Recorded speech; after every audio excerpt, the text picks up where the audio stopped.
galw'r cynulliad I drefn yr eitem ar yn agenda yw cwestiynau i'r prif weinidog a'r cwestiwn cyntaf Janet Finch-Saunders. Diolch, Llywydd. Will the First Minister make a statement on the Welsh Government's public procurement priorities?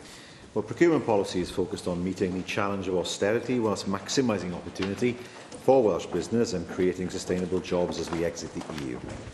Thank you. First Minister, as you are aware, the number of people waiting more than a year for surgery in Wales has increased this year by 400%. Now, in order to get those lists down, health boards are forced to procure some services and health treatments outside Wales. In my own health board, I am aware of several referrals to the Priory Clinic for those wishing to access vital mental health services and treatment. To reduce the waiting list for operations that cannot be performed in good time in Wales, our NHS is now spending £255 million procuring that treatment for people outside of Wales in 1 year, and the total number of patients is 46,000 patients. First Minister, we've had devolution now for 20 years, and still we're having to procure much needed health services outside of Wales. What steps will you be taking to ensure that our patients receive the treatment they require in good time, and most importantly, in their own locality and, more available than it is currently? Well, I do know that her party has expressed very strong views, which I agree with, that people should not be prevented from accessing treatment across the border. And I think it's important that where treatment is available, people should have access to it. We should not seek to create a situation where we try to make available all treatment in Wales. There will be some specialist treatment, but that will have to be accessed from bigger cities. Where we can provide treatment, we will. I mean, one example of that is the Senedd, where the original recommendation was to move the service out of Wales. I commissioned a review, and as a result of that review, it was possible then to move ahead with the Senedd. So where we can, we will, but we shouldn't be afraid of procuring services outside of Wales if that's what patients need. Vicky Howells. Diolch, Llywydd. First Minister, how does the Welsh Government plan to use procurement levers in the context of the Valley's Task Force delivery plan to create jobs and boost prosperity in the Northern Valleys? Well, the Valley's Task Force Action Plan commits us to using public procurement innovatively so we can exploit the job creation potential from the major infrastructure investments that we have in Wales. For example, programmes like the South Wales Metro, the major road schemes like the M4, and the ongoing work to dual the A465 will embed a community benefit approach to ensure that outcomes are closely monitored so that communities get the maximum benefit from the schemes that are moving forward in their areas. Cwestiwn 2, Rhiannon Passmore. Diolch, Llywydd. What assessment has the First Minister made of the impact that the UK Government's austerity programme has had in Wales? Well, with over £1 billion left to spend on public services in Wales, clearly, of course, there is a great deal of pressure. And, of course, we have called on the UK Government to end this period of austerity. And that, I hope, is a message that will be heard by the Chancellor of the Exchequer at the end of this month. Diolch, First Minister. The UK Tory Government's Chancellor, Philip Hammond, will deliver his budget on the 22nd of November in the House of Commons chamber. Recently, the Welsh and Scottish Finance Ministers jointly met with Treasury officials at the Finance Quadrilateral meeting in London. At that meeting, the Welsh and Scottish Finance Ministers delivered a clear and unambiguous call for the UK Tory Government to set out plans to lift the public sector pay gap and reverse the planned further £3.5 billion of unallocated cuts in expenditure in 2019-20. What message does the First Minister have for the Chancellor of the Exchequer in advance of the budget for the need for the Tory Government to abandon its ideological obsession with austerity, considering the Welsh Government has seen its budget cut by 7% in real terms since 2010? Well, first of all, it's hugely important that the £3.5 billion of unallocated cuts are disposed of to make sure that we are able to be in a position where we do not bear the extent of those cuts. Secondly, it's hugely important now, I believe, for the economy to have more money pumped into it, to make sure there's more money for investment, to make sure that jobs can be created as a result, and, of course, to enable the Welsh Government and indeed the Scottish Government to be able to invest in the infrastructure that Wales and Scotland need. Mark Reckless. First Minister, you described your approach to the public finances on the 23rd of April when you were asked. The Shadow Chancellor John McDonnell said 500 billion more borrowing. is in order to give the economy a bit of a boost. You'd go along with that then, would you? You answered, yes, I would. Do you still think borrowing £500 billion, 10 times the current UK deficit, would be sensible, and how would it be repaid? I do believe that it's hugely important that at a time when borrowing has never been, well, not quite as cheap as it was a week or so ago, but borrowing is historically cheap, that it is reasonable and responsible for governments to borrow money in order to pump that money into the economy. He will disagree. He's a monetarist, I'm sure. I'm not. I adhere to Keynesianism, and I take the view that now is the time for government to borrow that money, inject the money into the economy, create the jobs that we need, and then, of course, create the tax receipts that will pay that loan back. Adam Price. Yes. If that is the case, and I agree with you, First Minister, because of the historic low interest rates that we're still facing, notwithstanding the recent decision to have a slight increase, why aren't we borrowing at the full amount available to us? I mean, we are not actually even drawing down over the next 3 financial years the full 425 million that we could borrow. We're 50 million short of that. We could be doing more through the mutual investment model as well. Why aren't we using the borrowing powers that we have to the full effect? Well, the answer is we are. We have to balance, of course, the power that we have to borrow money against the need to pay that money back and the pressures that will be on the revenue budget in years to come. We're moving ahead with the mutual investment model, as the member has said, and we will explore all models of prudent financial borrowing in order to deliver the people of Wales. Cwestiynau nawr gan arweinwyr y pleidiau, arweinydd yr wrthblaid, Andrew R.G. Davies. Thank you, Presiding Officer.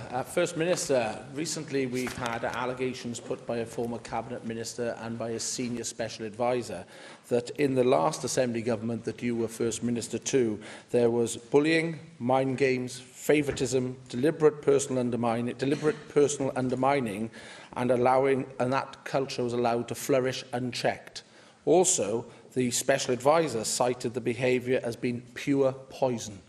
Could I ask you to comment on those allegations, First Minister, as if they are correct, then that is no way to run a government, is it?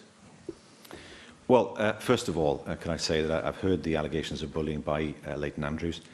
I listened to what he has to say. I heard what Steve Jones had to say. And what I will say is this.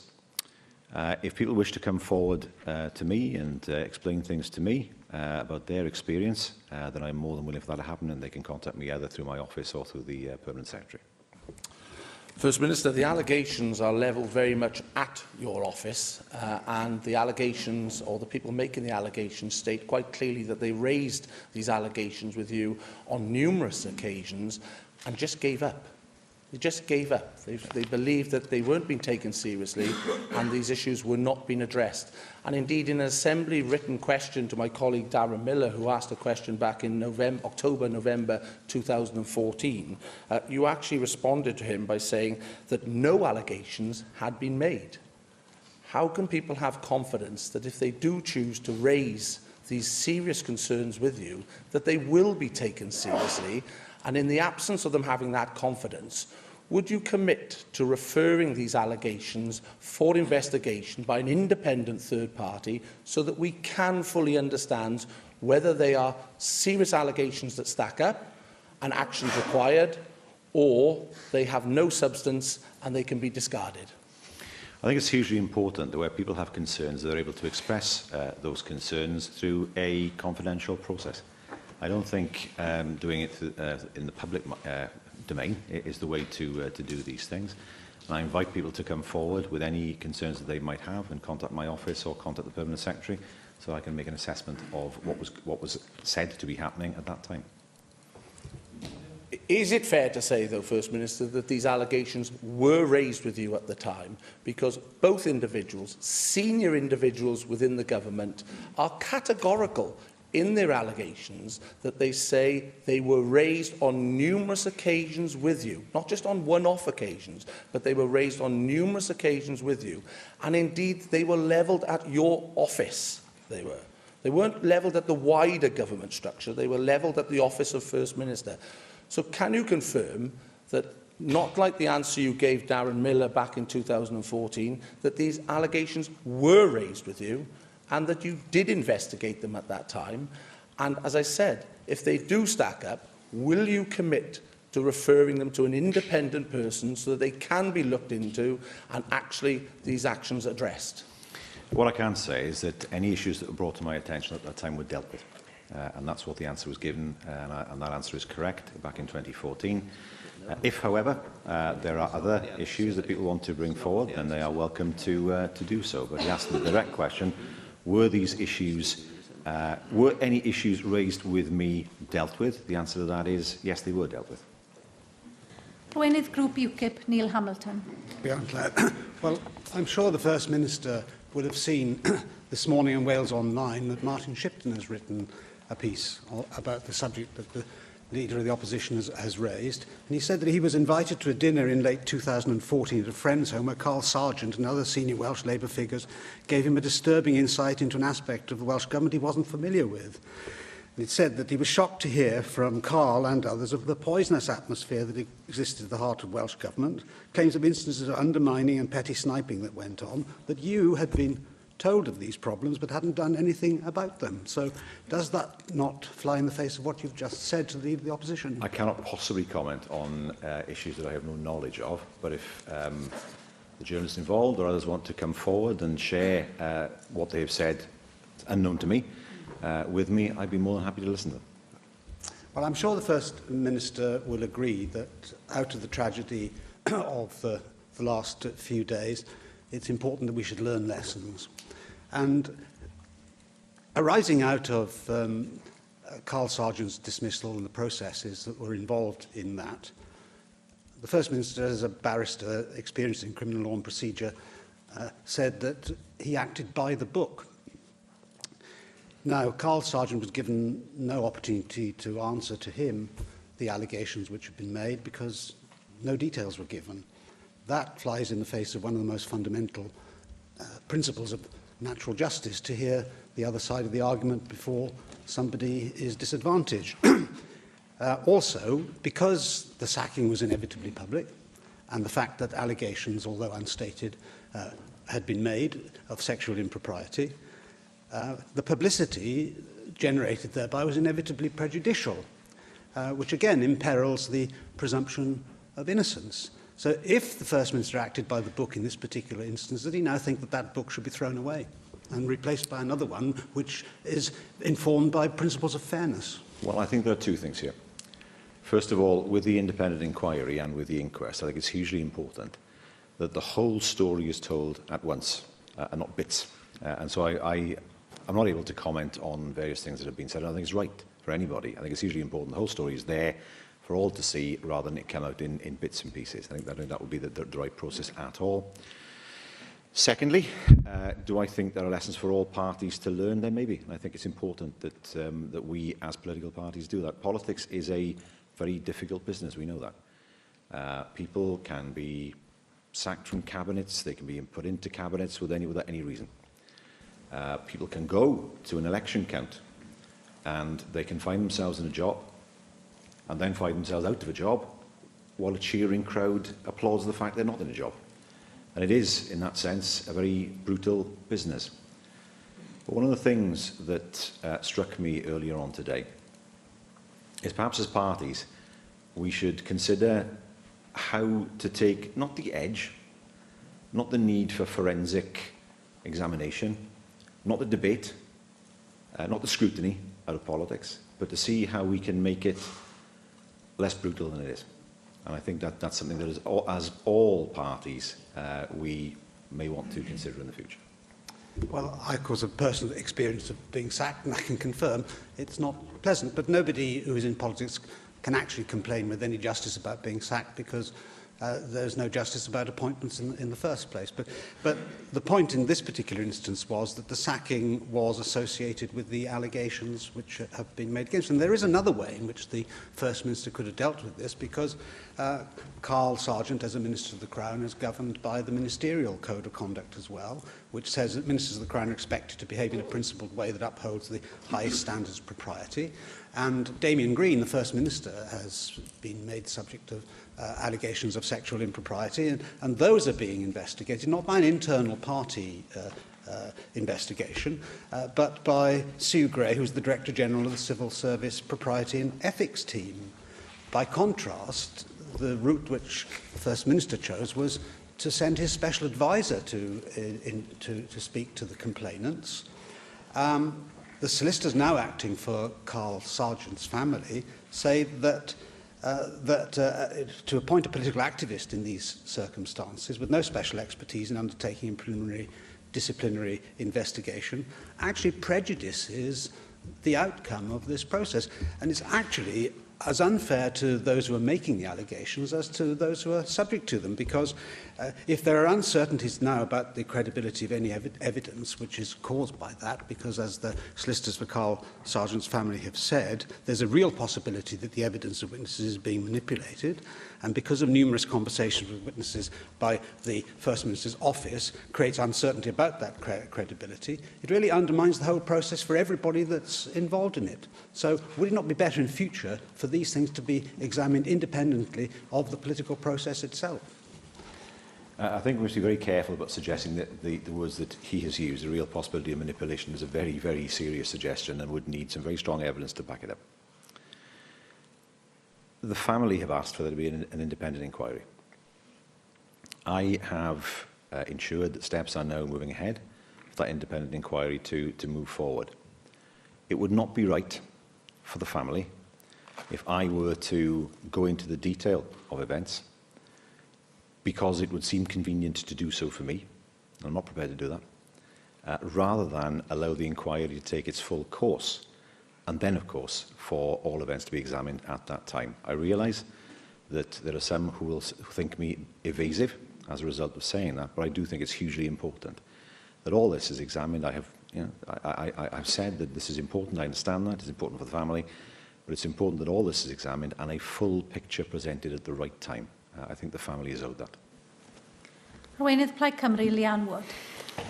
Diolch, Llywydd. First Minister, I've already set out my view over the weekend regarding the difficult situation facing the Welsh Government and, of course, Welsh politics as a whole. Plaid Cymru is not prepared to make premature statements about anyone's political future. The issues have not yet been dealt with and the decisions that were made have not yet been examined. We do believe that questions must be answered, and we support and called for the independent inquiry. With the inquest having already begun, can you confirm the timescale for the independent inquiry into the circumstances leading up to Carl Sargent's death?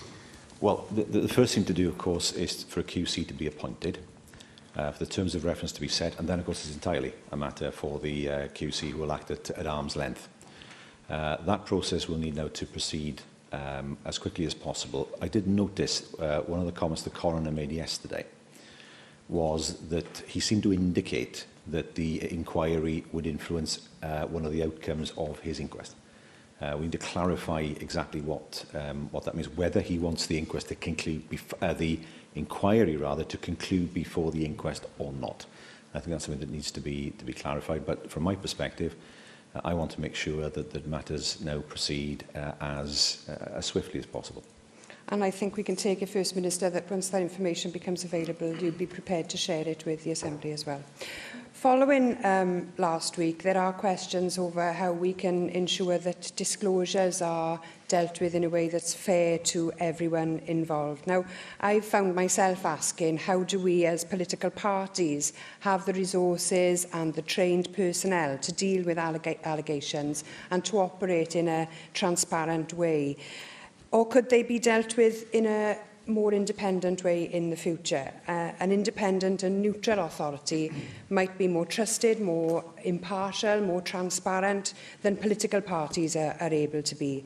Now, the Office of the Standards Commissioner may not have the resources at present to deal with disclosures of harassment or other misconduct in full.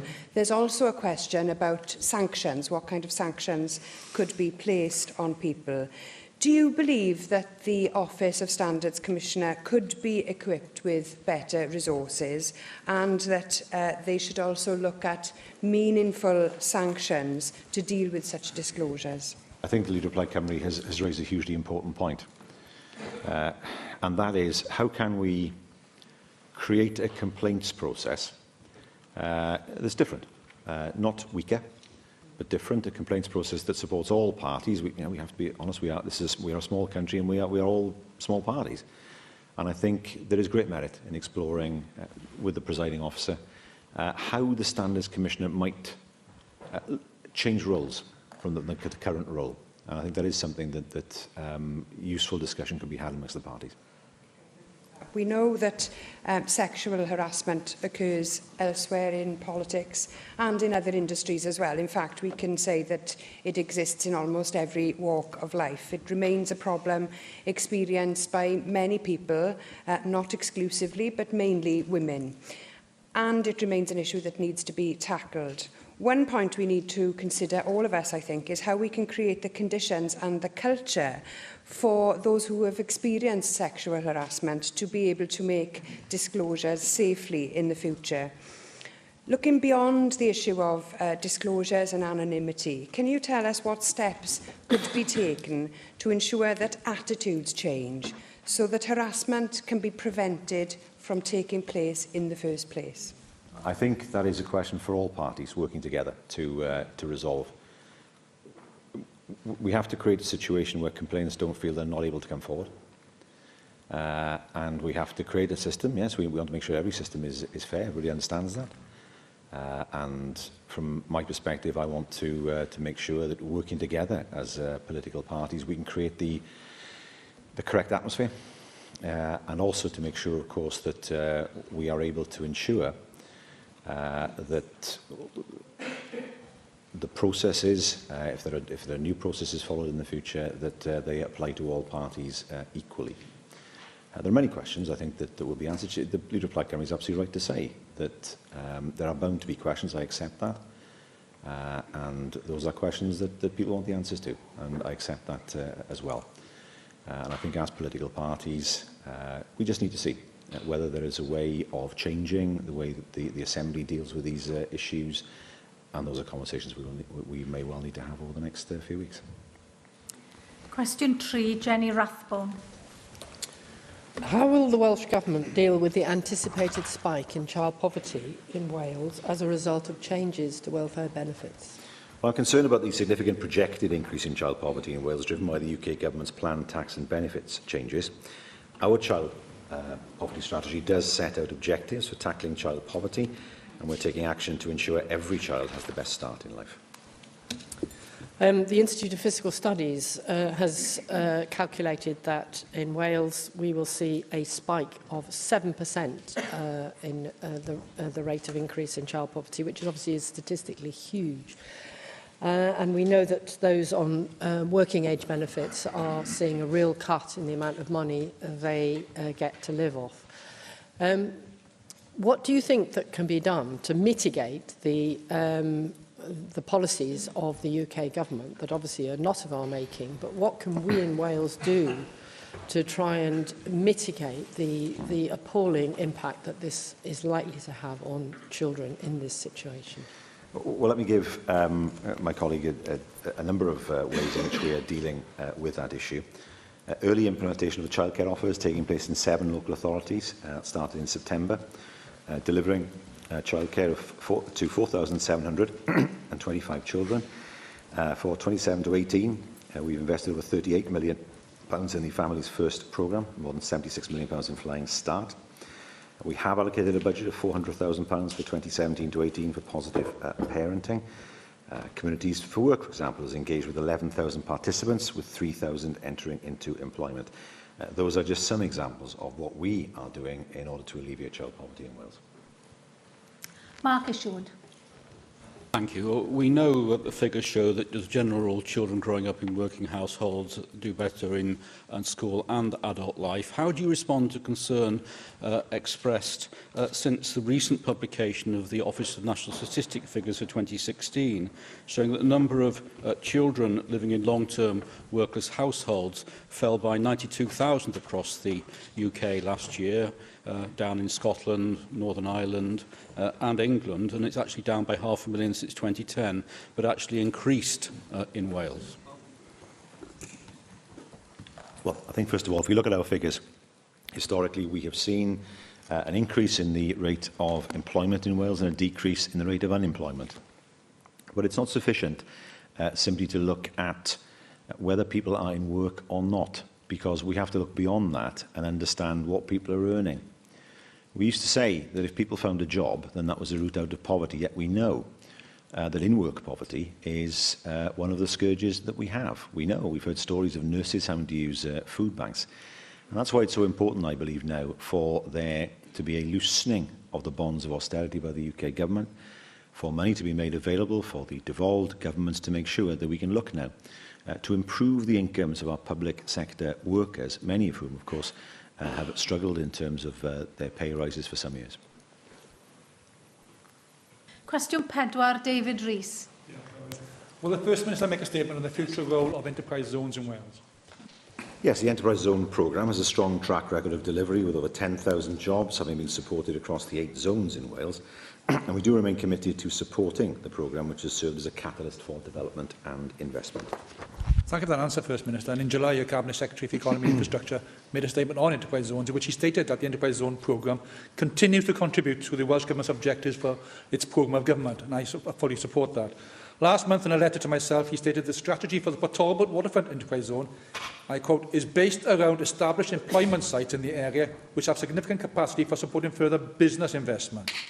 And he goes on to say that the Welsh Government is continuing to build on the world-class advanced manufacturing skills in the area to create jobs and employment.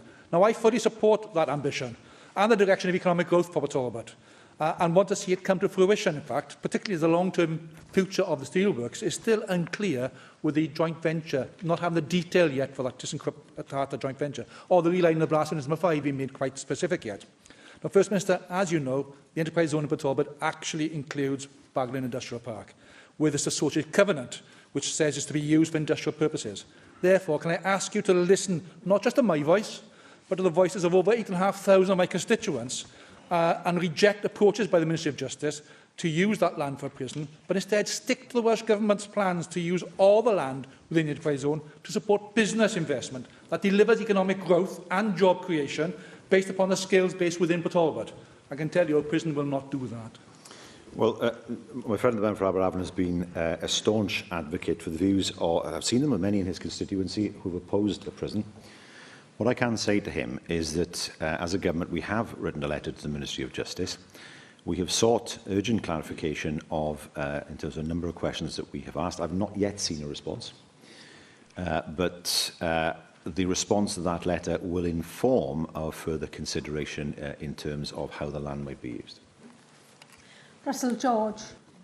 First Minister, since the creation of the Emma Vale Enterprise Zone, 94.6 million has been spent to create, safeguard or assist just 390 jobs. That's figures published by the Welsh Government. So that's a cost of around £250,000 per job.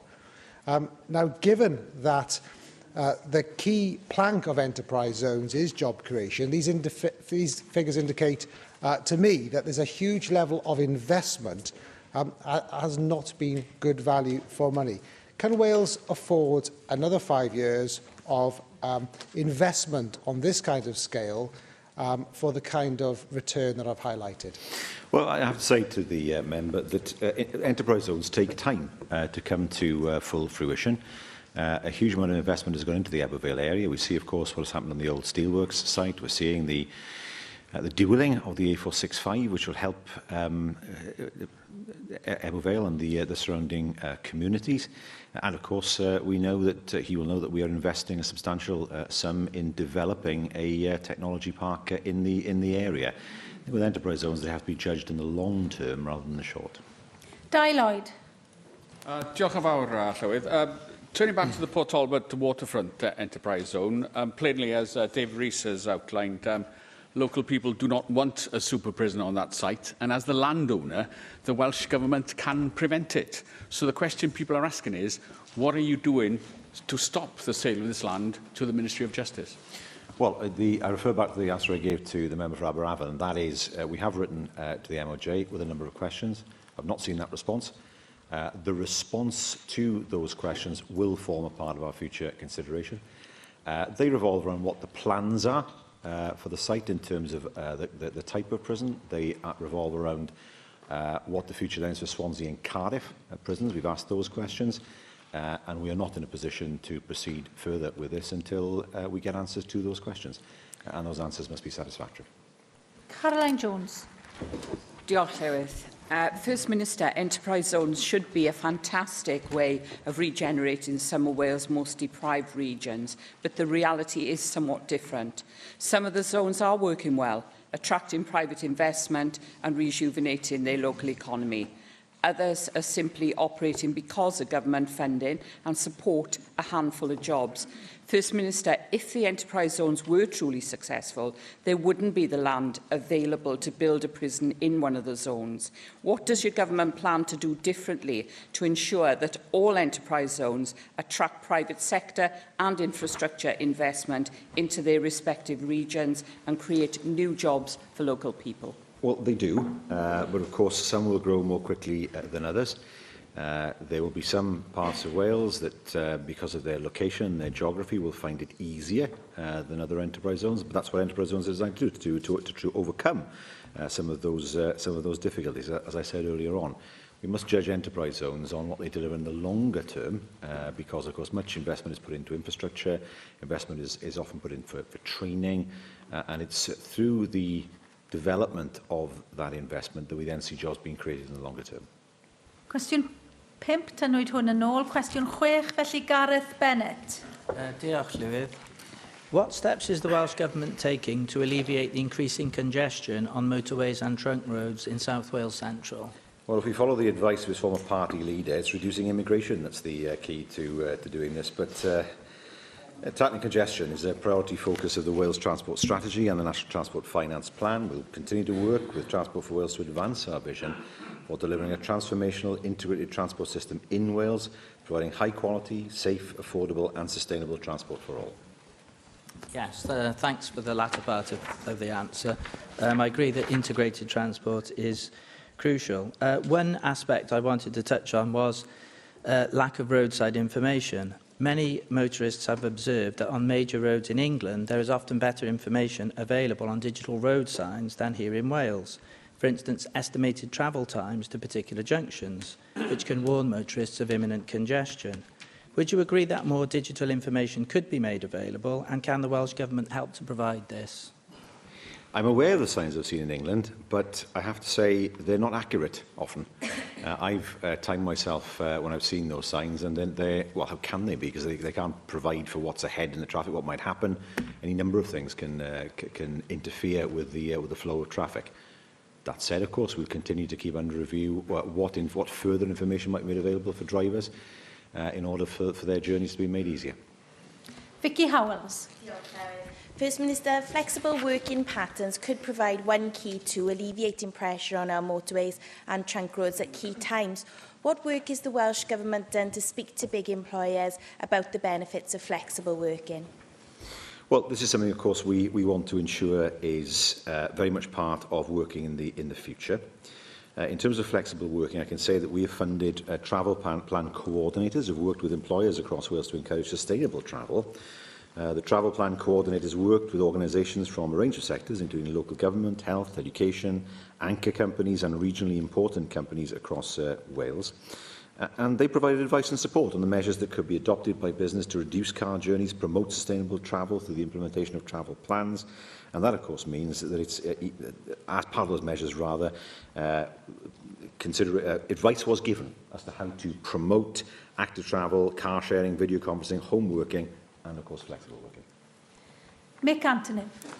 First Minister, I very much welcome the Welsh Government and Rhondda and Taff Council investment along areas such as the 4119. But no matter how much we invest in the roads there, they are becoming a congested noose around the Taff Ely and the Rhondda area in terms of traffic. And the only real solution has got to be the extension of the metro, as been outlined in respect of Beidda through to Llantrisant. And I wonder, First Minister, if you can confirm that those plans still feature as part of the government's metro plans in order to resolve that, particularly bearing in mind the extent of housing development in those areas. Yes, because the metro is designed to be expandable. Of course, the initial phase of the Metro will look at what is already in place and the infrastructure that's already in place. I know there's a railway line. I don't know if it's entirely intact, actually, between the main line and with Baither. I know the level crossing is still there. And indeed, yeah, it's one of the issues that we will look at as the Metro expands. How can we look at bringing services to areas where previously there was no equivalent service? What kind of service is appropriate for communities as they grow? How can we create the sort of sustainable travel we want to see through putting in place good value and frequent alternatives? And of course, as far as his constituencies are concerned in Baither, looking at that in the longer term will be an important part of those plans. Tynwyd cwestiwn 7 yn ôl, felly cwestiwn 8, Llyr Griffith. Diolch, Llywydd. Awn aeth y prif wedi'u ddatganiad yn gynllunio ei ddenu a chadw meddygon teulu yng Ngogledd Cymru. Wel, mae Llywodraeth Cymru wedi ymrwymo i gynyddu nifer y meddygon sy'n gweithio mewn meddygfeydd teulu ym mhob ran o Gymru gan gynnwys y Gogledd. I ni'n gwybod, wrth gwrs, am y sefyllfa fel y gyma hi, mae wedi cael ei godi'n gyson yn y Siambr hyn gyda chi. Dwi'n gwybod am hyd at 7 practis yn ardal Wrecsam yn unig sydd am fygythiad o gai, a mae yna nifer o rei eraill, wrth gwrs, mewn rhan eraill o'r rhanbarth. Nawr, un o'r trafferthion ymarferol sydd yn peri tramgwydd yw y sefyllfa o safbwynt cost yswiriant, indemnity i feddygon. Mae yna gost o dros 10,000 o bunnau o bosib. Nawr, yn amlwg, fydden ni'n disgwyl iddyn nhw fod yn ddoctoriaid heb gael hynny, ond mae yn gallu bod yn broblem ymarferol iawn. Enghraifft, drwy drio denu doctoriaid sydd wedi ymddeol yn ôl felly i helpu mewn rhai ardalodd penodol. Mae'r BMA wedi codi hyn yn gyson. I ni fel Aelod y Cynulliad dwi'n gwybod wedi cael negeseuon clir i'r perwyl yna. Gai ofyn felly, be mae'r Llywodraeth yn bwriadu i wneud i drio mynd i'r afel ar pwynt ymarferol penodol yna? Mae hwn yn bwynt sy'n holl bwysig. Byddwn ni'n meddwl bod yna gynyddiad wedi bod dros y blynyddoedd ynglyn â chost isiwrant. So felly, gai sgrifennu i'r aelod mwyn i roi i fe pa fanylion allai roi fe ynglyn â trafodaethau ynglyn â hyn gyda gymdeithas meddygol, gyda gymdeithas feddygol Brydeinig. Many of my own constituents have faced receiving letters through the post regarding their own local surgeries, particularly in the Colwyn Bay area, being vulnerable to changes, and indeed some of the GPs have handed back their contracts to the local health board. Now, I know that the Welsh Government is working with health boards to try to overcome some of these challenges in the shorter term, but do you accept that one of the reasons we're facing a shortage of GPs is because of successive Welsh Governments having failed to train sufficient numbers in the past? And are you now confident that you have the systems in place to be able to attract the number of GPs that Wales will need going forward? Yes, I am. The Cabinet Secretary will be making a statement shortly to members on the definitive numbers recruited to the GP training scheme. But I understand this will show positive further recruitment, better than the initial fill rate of 91%, which I think has been reported previously in this chamber, and that will represent significant improvement in our Welsh GP training numbers. Cwestiwn 9, Simon Thomas. A wnaeth y prif weinidog datganiad ynglyn â gwaith paratoi ar gyfer y broses o bwyo masnachfaint Cymru o'r gofodau. Mae gai gyfeirio aelod at y datganiad pellach a gyhoeddwyd gan ysgrifennydd y Cabinet dros yr economi a thrafnidiaeth ar y weched o dachwedd ynghylch caffael gwasanaeth trenau Cymru a'r gororau. Diolch i prif weinidog. Wi wedi darllen y datganiad hwnna. Wrth gwrs, oedd yn cael ei fyddhau yn sgil y ffaith bod trenau Rifa Cymru wedi tynnu mas o'r broses masnachfaintu fel petai. A darllen drwy'r llinellau a'r adroddiadau o gwmpas hynny, mae hynny yn troi o gwmpas bod y Rifa wedi penderfynu fod dim gwerth masnachol bellach yn y fasnachfaint, gan gynnwys wrth gwrs y metro a adeiladu ar y metro. Ac mae hynny yn ei tro yn adlewyrchu'r ffaith bod o hyd dybyniaeth y subsidi o San Steffan a'r cyfrifoldeb i cael y trosglwyddo o San Steffan gan nad yw'r broses yma wedi cwblhau gan eich llywodraeth chi. Felly, be ydych chi'n gallu dweud heddiw sy'n rhoi sicrwydd i teithwyr yng Nghymru a hefyd y staff ar trenau y Rifa yng Nghymru bod y swyddi yn parhau, bod y gwasanaeth yn parhau, a na fydd unrhyw broblem yn darparu'r fasnachfaint yma fel ydych chi wedi addo? Wel, yn gyntaf, wrth gwrs, mae yna faterion i gyffo trafod gyda adran trafnidiaeth yn Llundain. Does dim problem nawr, hyd y gwni ynglyn a symud mlaen gyda'r broses. Dwi ddim yn rhywbeth anarferol i gwmni dyn ni mas. Mae hwnna yn digwydd, a wrth gwrs ni'n gwybod bod cwmnïau dal i fod yn rhan o'r broses. Gai ddweud beth byddwn ni wedi hoffi gweld yw sefyllfa lle byddai'r cynulliad wedi trosglwyddo. O lia sefyllfa lle byddwn ni'n gallu cyfeirio, cyfarwyddo network y rail, diw hwnna ddim wedi cael ei roi i ni. Ac wrth gwrs, i gael y cyfle i redeg y franchise fel corff arm's length yn y sector gyhoeddus. Wrth gwrs, wedi gael i'r Alban, ond ddim wedi cael ei roi i Gymru, wrth gwrs ni hollol yn ddig amdano. So felly, does dim reswm nawr pam dyle hwn ddim i symud mlaen, ac wrth gwrs mae hwnna rhywbeth ni mwyn sicrhau cael gweld gwasanaeth gwell i bobl Cymru. Ramsey. First Minister, you're quite right to say that the decision of Arriva to drop out of the bidding process, the franchise process, does happen. We shouldn't get too worked up about a bid deciding that it's not for them. At what point, however, did you know that they were dropping out? Was it sudden? Did they give advance warning? And I'm wondering, did the Welsh Government receive any feedback from the company and the staff involved that would be beneficial now moving forward with the rest of the process? Because clearly, if other franchise businesses were to drop out as well, then we could end up in quite a tricky situation down the line, so to speak. Could I write to the member with the exact date on which Arriva Rail Wales notified Transport for Wales on that basis? As I say, it's not uncommon for bidders for major projects to withdraw during the tender process. Arriva made clear that they've done this for their own commercial reasons.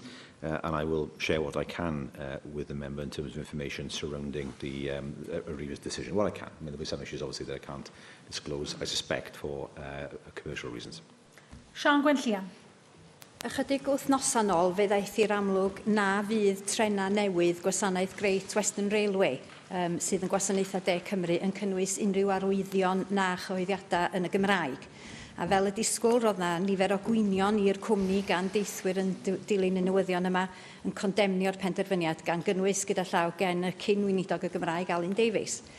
Esgus y cwmni oedd bod y trena hyn yn gwasanaethu ardaloedd yn Lloegr hefyd, ac felly na fysa defnyddio arwyddion a gwneud coeddiadau dwyieithog yn addas. Yn ddiddorol, mae rhai teithwyr yn Lloegr wedi mynegu cefnogaeth i gael y Gymraeg yn Lloegr, gan sôn am eu brofiadau nhw'n teithio o un wlad i'r llall yn Ewrop a clywed yr iaith yn newid yn gyson. Mae sicrhau arwyddion a choeddiadau dwyieithog ar drena yng Nghymru yn fater o barch sylfaenol i'r Gymraeg. Felly, fedrwch chi ymrwymo i sicrhau y bydd safona iaith yn cael eu cyflwyno gan y Llywodraeth yn y sector trafnidiaeth, safona sydd wedi bod ar ddesg y Llywodraeth ers bron i flwyddyn yn anffodus, ac felly mi fydda cwmnïau fel Great Western Railway yn gallu cynnig gwasanaethau ar parch mae siaradwyr Cymraeg yn ei heiddi. Wel, gai ofyn felly i'r gwiriog i sgwennu atoch chi ynglyn â hwnna. Maen nhw'n gallu rhoi'r gwasanaeth nawr, wrth gwrs. Mae wedi cael ei... Mae fel se, o'r stori wedi cael ei ddweud bod mewn un ffordd, dwi ddim yn bosib iddyn nhw'n neud e, mae'n holl bosib iddyn nhw'n neud e, a fydd nhw yn fy marn ni. Mae Arriva, wrth gwrs, dros y blynydde wedi defnyddio'r Gymraeg yn ei trenau nhw er bod y trenau mewn i Loegr. Dwi ddim yn newid yr arwyddion o'r tren yn gorfforol o achos y ffaith bod nhw mewn i Loegr. So felly na, does dim reswm pam dyle y Great Western Railway ddefnyddio Cymraeg a Saesneg. A wy'n credu yn iawn i ddweud bydd y bobl yn parchu'r ffaith bod y Gymraeg yn cael ei ddefnyddio a bydd y diddordeb mawr gan bobl yn Lloegr i glywed yr iaith. Cwestiwn 10, David Rowlands. Diolch, Llywydd. Will the First Minister confirm that it is the policy of the Welsh Government not to allow any new open cast developments in Wales? We will be consulting early on next year on amendments to planning policy Wales to prevent new open cast developments in Wales. I thank the First Minister for that confirmation, because, First Minister, we've seen a number of instances where companies involved in the open cast industry have failed to honour their obligation to reinstate sites, either partially or wholly, once activities have ceased. It seems incredible, then, that the company previously owning Fos-Ifran open cast in Merthyr has been allowed to rescind its guarantee of some £15 million by Merthyr Borough Council, the council instituting in its place an escrow account which the owners will be expected to pay into, thus effectively swapping a guaranteed sum of money to one dependent on the efficacy of the new company. Is the First Minister able to shed any light on what seems to be an extraordinary decision? I can't. As a matter for Merthyr Council, of course, they have the responsibility for enforcement of planning. I have seen, not for Cyfarfod, but I have seen incidences elsewhere where open cast mining has finished and still sites have not yet been restored. That is because, to my mind, of an issue with the bonds that companies were required to produce in the days when coal was privatised. There was, if I understand, a limit placed on the bonds they were required to place, and those bonds are not sufficient to cover the restoration of the land in some cases. That is a historic problem, but it's a matter for Merthyr Council to explain. I'm not aware of the circumstances, why it is that they've taken the decision they have. Cwestiwn 11, Leanne Wood. A wnaeth y Prif Weinidog ddatganiad am y papur gwyn ynghylch bil arfaethedig y Gymraeg? Wel, dath yr ymgynghoriad ar ein papur gwyn oedd yn ymlinellu'r cynigion ar gyfer bil y Gymraeg I ben ar ddiwedd mis diwetha. Ni nawr yn dadansoddi'r ymatebion ar hyn o bryd ac fyddwn yn gwneud datganiad pellach yn yma. Prif Weinidog, mae nifer o fudiadau wedi cysylltu gyda fi mwyn ddatgan pryder am eich bwriad I ddiddymu rôl Comisiynydd y Gymraeg a gwanhau hawliau sylfaenol siaradwyr Cymraeg. Ond yn anffodus, mae eich llywodraeth chi wedi cyhuddo'r mudiadau iaith o fod yn rhy geidwadol. Mae grwpiau fel Mentra Iaith a Mudiad Meithrin yn gwneud llawer I helpu'r iaith. Yn dilyn pryderon gan nifer o fudiadau ac arbenigwyr yn y maes hwn, ydy hi yn amser I chi ail ystyried y penderfyniad I ddiddymu'r rôl Comisiynydd y Gymraeg? Wel, ni wedi wrth gwrs ymgynghori ar y bil I hunan. Ni nawr wrth gwrs mynd I edrych ar yr ymatebion sydd wedi dod mewn. Mae'n holl bwysig bod yr ymatebion hynny yn cael ystyried manwl. Nod y Llywodraeth yw cryfhau, yw gwella'r sefyllfa a chryfhau yr hawliau sydd ar gael gan siaradwyr. Wrth gwrs sicrhau bod ni'n gallu cyrraedd y targed o filiwn o siaradwyr Cymraeg erbyn 2050. A felly, beth ni'n gwneud nawr yw ystyried beth mae mediadau a chyrff eraill wedi gweud mwyn gweld fel yn gwmws allan ni I ddeall I concerns nhw. Susie Davis. Well, just on that point of consideration, I wonder if you can tell us whether, in examining the case for the new body to replace the Language Commissioner, the government has considered, as it says in the white paper, how carefully. It needs to consider carefully how any staff might be affected and whether there will be transfers of staff. So can you tell me whether officials have already scoped the likely costs of TUPE, observing changing pension and employment rights, and specifically the costs associated with managing individuals' data protection in line with the new regulation, and concluded that that kind of change is actually worth the money at all? Well, first of all, can I give staff assurances that, of course, when there is change, we want to make sure that they are TUPE'd over, as the phrase has it, and that we are in a situation where people can get an understanding of their situation as soon as possible, and, of course, get comfort as soon as possible. Any regulatory assessment, of course, of the bill will follow the normal process, and members, of course, will have the opportunity to scrutinise that. Diolch i'r Prif Weinidog. Eitem nesaf ar yn agenda felly